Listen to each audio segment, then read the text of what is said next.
हमारा first adjective है artificial, ARTIFICIAL, artificial.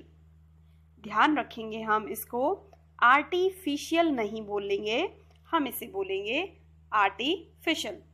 अब इसका मीनिंग देखते हैं। नॉट जेन्युइन और natural but made by people, मानव द्वारा बनाया गया ना कि प्राकृतिक। तो जो चीज़ प्राकृतिक नहीं होती है, इंसान के द्वारा बनाई जाती है, उसे हम बोलते हैं नकली, कृत्रिम या अप्राकृतिक, और इंग्लिश में बोलते हैं आर्टिफिशियल। दूसरा मीनिंग है not what appears to be, अगर कोई चीज़ जैसी दिखाई देती है वैसी नहीं है तो वो होती है artificial. Not what it appears to be मतलब बनावटी या छद्म। जैसे आर्टिफिशियल फ्लावर्स। अब आर्टिफिशियल फ्लावर्स मतलब नकली फूल। अब फूल कैसे नकली हैं? फूल जो होते हैं वो नेचुरल होते हैं, है ना, प्राकृतिक होते हैं। अब अगर हमने कागज के फूल बनाए हैं या प्लास्टिक के फूल बनाए हैं तो वो फूल कैसे फूल कहलाएंगे? Artificial flowers. इसी तरह से हम बोल सकते हैं आर्टिफिशियल लेक मतलब नकली झील।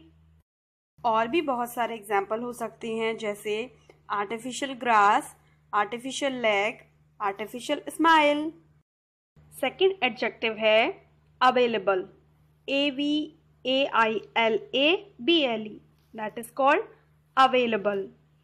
अवेलेबल का मतलब क्या होता है? चलिए देखते हैं। यूज्ड अबाउट थिंग्स, थिंग्स मतलब वस्तुएं, चीज़ों के लिए हम इसे इस्तेमाल करते हैं। That you can get by use etcetera, जो चीज़ें आप प्राप्त करते हैं, जो चीज़ें आप खरीदते हैं, जिन चीज़ों को आप इस्तेमाल करते हैं, उनके लिए हम अवेलेबल वर्ड का यूज़ करते हैं। इसका हिंदी जो मीनिंग होता है उसे हम बोलते हैं उपलब्ध। अब क्या उपलब्ध? वस्तुएं उपलब्ध। जैसे this information is easily available to everyone at the local library. तो जो आपकी लोकल लाइब्रेरी है, आपके शहर की लाइब्रेरी है, वहाँ पर ये जो इन्फॉर्मेशन है, ये जो सूचना है, ये हर किसी के लिए उपलब्ध है। तो अगर कोई चीज़ आपके पास मौजूद है, उपलब्ध है, आपको मिल जाती है, ईजिली मिल जाती है, तो उसके लिए हम अवेलेबल वर्ड का यूज़ करते हैं। अगला इसका मीनिंग यूज्ड अबाउट पीपल, लोगों के लिए। Free to be seen, talked to, लोग अगर आपको आसानी से दिख जाते हैं, अगर आप उनसे इजीली बात कर सकते हैं, तो लोग भी अवेलेबल हैं। तो बातचीत आदि के लिए उपलब्ध या सुलभ। The minister was not available for comment, जो मंत्री हैं वो कमेंट के लिए अवेलेबल नहीं थे। तो इस तरह से लोगों और वस्तुओं के लिए हम अवेलेबल वर्ड का यूज करते हैं। हमारा थर्ड एडजेक्टिव है, बहुत ही इजी है, बैड, BAD, बैड। इसका मतलब होता है नॉट गुड या अनप्लीजेंट। जो चीज़ अच्छी नहीं है, बुरी है, प्लीजेंट नहीं है, आपको अच्छी नहीं लग रही है, खराब है, अप्रिय है, तो उसे हम बोलते हैं बैड। जैसे बैड न्यूज़, बुरी खबर, बैड मूड, बुरा दिमाग हो रहा है, बैड नाइट, रात बहुत खराब थी, बैड वेदर, मौसम बहुत खराब था। या हम सेंटेंस देखते हैं, our family had a bad time recently, हमारे परिवार ने अभी हाल ही में बहुत ही बुरा समय देखा था। दूसरा इसका मीनिंग है ऑफ पुअर क्वालिटी, कोई चीज़ अगर अच्छी क्वालिटी की नहीं है, स्तर उसका अच्छा नहीं है, तो वो भी बैड है। ऑफ अ लो स्टैंडर्ड, इसका स्टैंडर्ड अच्छा नहीं है, घटिया है, निम्न स्तरीय, तो उसे भी हम बोलते हैं bad. Many accidents are caused by bad driving, बहुत सारे जो एक्सीडेंट्स होते हैं वो किसकी वजह से होते हैं? वो बुरी तरह से ड्राइविंग करने की वजह से होते हैं, मतलब घटिया ड्राइविंग की वजह से होते हैं। तो इस तरह से बैड का दोनों सेंस में इस्तेमाल कर सकते हैं। कोई चीज़ आपको दिखती कैसी है, लगती कैसी है, महसूस कैसी होती है, और किसी की क्वालिटी कैसी होती है, स्टैंडर्ड कैसा होता है, तो दोनों ही चीज़ें जो हैं वो बैड हो सकती हैं। हमारा फोर्थ एडजेक्टिव है balanced, BALANCED, that is called balanced. Balanced का मीनिंग क्या होता है? कीपिंग और showing a balance so that different things or different parts of the things exist in equal or correct amounts. मतलब इस तरह से संतुलन बनाकर रखना कि अलग अलग प्रकार की चीज़ें एक करेक्ट अमाउंट में आ जाएं। तो नॉर्मल इसकी हिंदी है संतुलित या स्थिर। सेंटेंस देखते हैं। I like this newspaper because it gives a balanced view. मुझे ये न्यूज़पेपर पसंद है क्योंकि ये एक संतुलित दृष्टिकोण देता है।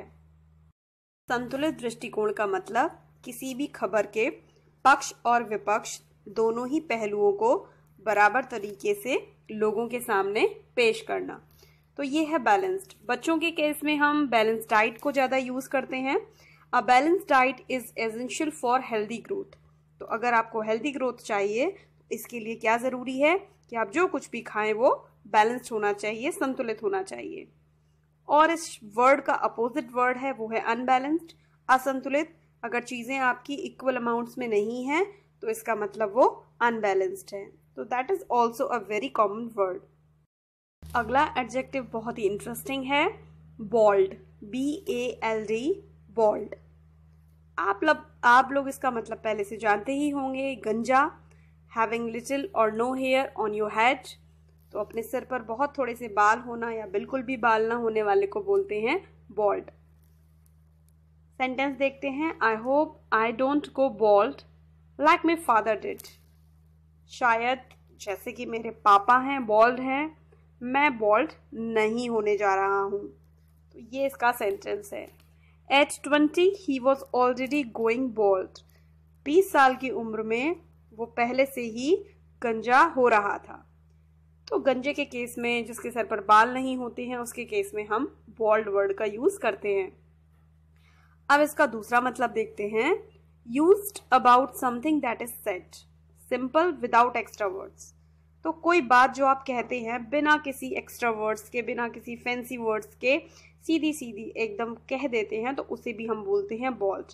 कोई भी कथन सीधा साधा हो, अनअलंकृत हो, मतलब उसमें आपने कोई अलंकार न डाला हो, कोई आपने उसकी साज सजावट ना की हो, तो वो भी होता है बॉल्ड। जैसे बॉल्ड ट्रुथ, सीधा सीधा सच, जैसा है, कड़वा है, मीठा है, लेकिन बिल्कुल सीधा सीधा बोला गया है, द बॉल्ड ट्रुथ। तो इस तरह से हम बॉल्ड वर्ड को यूज करते हैं। हमारी नेक्स्ट एडजेक्टिव है basic, BASIC, that is called basic. देखते हैं इसका क्या मतलब है। Forming the part of something that is most necessary and form which other things develop. प्रारंभिक, आधारभूत या बुनियादी।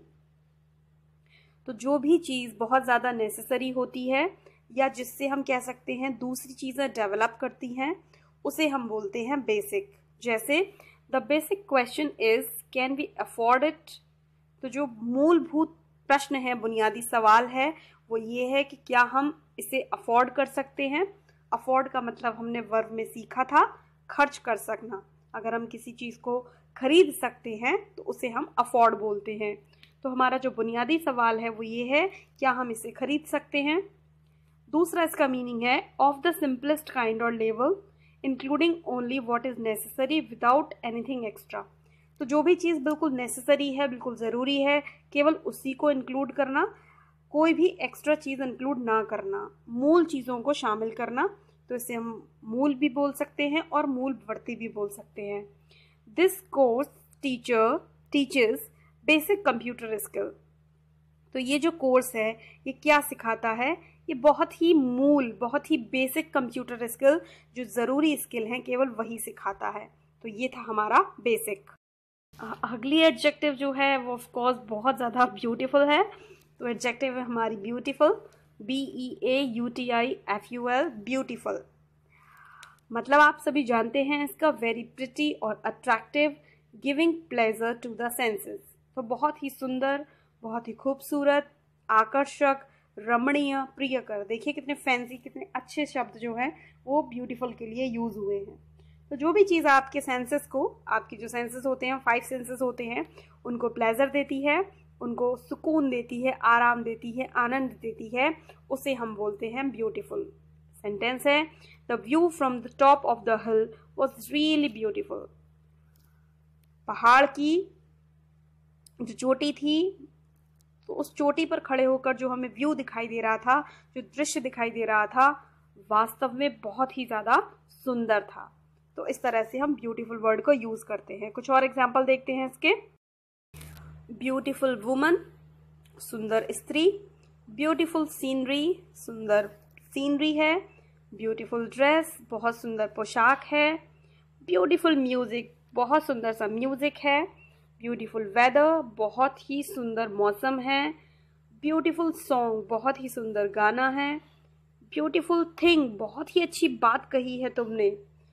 ब्यूटीफुल विलेज, बहुत ही सुंदर गांव है। अगली एडजेक्टिव है best, BEST, best. Of the highest quality of level, most suitable.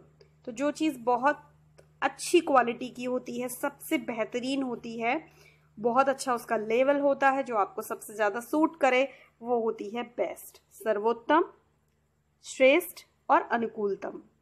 तम लगा देते हैं सुपरलेटिव डिग्री के लिए। तो जो बेस्ट है वो एक सुपरलेटिव डिग्री है और गुड की सुपरलेटिव डिग्री है। सेंटेंस है, who in the class is best at maths. Maths में क्लास के अंदर सबसे अच्छा बच्चा कौन है, जिसका मैथ्स सबसे ज़्यादा बढ़िया हो, जो मैथ्स में बहुत ज़्यादा इंटेलिजेंट हो। तो who in the class is best at maths. तो बेस्ट का मतलब क्या हुआ? सर्वोत्तम, सबसे उत्तम, सबसे अच्छा। श्रेष्ठ, या हम बोल सकते हैं अनुकूलतम, मोस्ट सूटेबल, जो आपके लिए सबसे ज़्यादा अनुकूल हो, है ना, तो वो है आपके लिए बेस्ट। जैसे आपका बेस्ट फ्रेंड, क्योंकि वो आपके लिए सूटेबल है ना। मेरे लिए बेस्ट स्टूडेंट्स, कि आप स्टूडेंट्स मेरे लिए बेस्ट हैं। और आपके लिए हो सकता है बेस्ट मील, कोई भोजन आपको बहुत अच्छा लगता हो, आप उसको खाना रोज पसंद करते हैं, तो वो है आपका बेस्ट मील। नेक्स्ट एडजेक्टिव है better, BETTER, that is called better. तो ये जो है ना बेटर, ये गुड की कंपैरेटिव डिग्री है। देखिए, गुड होता है और उसकी कंपैरेटिव डिग्री बेटर होती है और उसकी सुपरलेटिव डिग्री बेस्ट होती है। तो बेटर का मतलब क्या है? ऑफ अ हायर क्वालिटी और लेवल और मोर सूटेबल देन समबडी और समथिंग। तो अगर आपकी क्वालिटी किसी और की क्वालिटी से थोड़ी सी अच्छी है, ज़्यादा है, आप किसी दूसरे की तुलना में ज़्यादा सूट करते हैं, तो उसे हम बोलते हैं बेटर। किसी अन्य से बेहतर, किसी दूसरे से अच्छे या किसी दूसरे से ज़्यादा उपयुक्त। सेंटेंस है, I think her second novel was much better than her first. मुझे ऐसा लगता है कि जो उसकी दूसरी नोवेल है वो उसकी पहले वाली नोवेल से ज़्यादा अच्छी थी। दूसरा इसका मीनिंग है less ill, fully recovered from an illness. तो अगर आप लेस इल हैं, मतलब अगर आप कम बीमार हैं या आपको जो बीमारी थी आप उससे पूरी तरह से रिकवर हो चुके हैं, आपकी बीमारी ठीक हो चुकी है, तो आप अपने बारे में बोलते हैं ना, आई एम फीलिंग बेटर, मैं अच्छा महसूस कर रहा हूँ, मतलब अब बीमारी उतनी नहीं है जितनी पहले थी। तो पहले से कम अस्वस्थ, बेहतर या बीमारी के बाद पूर्णतः स्वस्थ। You can't go swimming until you are better. तो तुम स्विमिंग के लिए नहीं जा सकते जब तक कि तुम स्वस्थ नहीं हो जाते हो। इस तरह से हम बेटर को दो सेंस में यूज कर सकते हैं।